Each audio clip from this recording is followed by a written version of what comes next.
క్రీస్తునాథునియందు ప్రియమైన సహోదరి సహోదరులారా, నేడు తల్లి శ్రీసభ క్రీస్తు ప్రభుని యొక్క దివ్య రూపధారుణ అనే పండుగను కొనియాడుతుంది.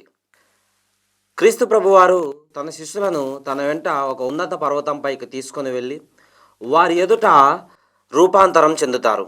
మరి ఈ రూపాంతరం ఏ విధంగా ఉంటుంది అంటే, అలనాడు మోషే ప్రవక్త సినాయి పర్వతంపైకి వెళ్ళి తండ్రి దేవుణ్ణి దర్శించినప్పుడు తన ముఖం ఏ విధంగా ప్రకాశించిందో అంతకంటే ఎక్కువైనటువంటి వెలుగుతో ఈనాడు క్రీస్తు ప్రభువారు రూపాంతరం చెందుతున్నారు. మరి ఇక్కడ మనం గమనించినట్లయితే ఇక్కడ మనము ఇద్దరు వ్యక్తులను చూడవచ్చు. ఒకటి మోషే ప్రవక్తను, మరి ఒకటి ఏలియా ప్రవక్తను. వీరిద్దరి ద్వారా క్రీస్తు ప్రభువారు తన శిష్యులకు తెలియజేసేది ఏమిటంటే, అప్పటి వరకు తన శిష్యులు క్రీస్తు ప్రభుని గూర్చి ఈయన ప్రవక్తలలో ఒకడు అని చెప్పేసి ఉన్నటువంటి వారి యొక్క భావనలలో క్రీస్తు ప్రభువారు ఒక నూతన భావనను వారికి కలిగిస్తున్నారు. ఏమిటంటే, ఇదిగో నేనే దేవుడను, ఇదిగో నేనే రానున్న మెస్సయ్యాను అని వారికి తెలియజేస్తున్నారు. ఇక్కడ మనం చూసుకున్నట్లయితే ఆ ఇద్దరు వ్యక్తుల ద్వారా మనకు తెలియపరిచేది ఏమిటంటే, ఒకటి మోషే ప్రవక్త ఇజ్రాయేలు ప్రజలను ఈజిప్టు దేశం నుంచి నడిపించినటువంటి వాడు. అదేవిధంగా ఇక్కడ మనకి ఏలే ప్రవక్త చూసుకున్నట్లయితే ఆయన ఒక ప్రవక్త.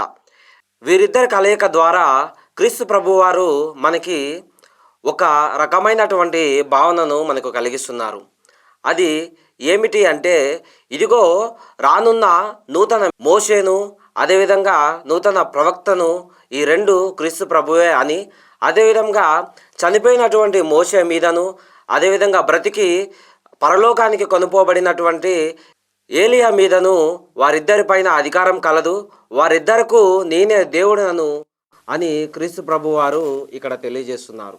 కావున ప్రియమైన సహోదరి సహోదరులారా, నేడు క్రీస్తు ప్రభువారు మనందరికీ తెలియజేసేది ఏమిటంటే, ఇదిగో నేనే సజీవుడైన దేవుడను, నాకు మాత్రమే చనిపోయినటువంటి వారి మీదను, అదేవిధంగా జీవించి ఉన్నటువంటి వారి మీదను అధికారం కలదు, వారందరికీ నేనే దేవుడను అని క్రీస్తు ప్రభువారు మనకి తెలియజేస్తున్నారు.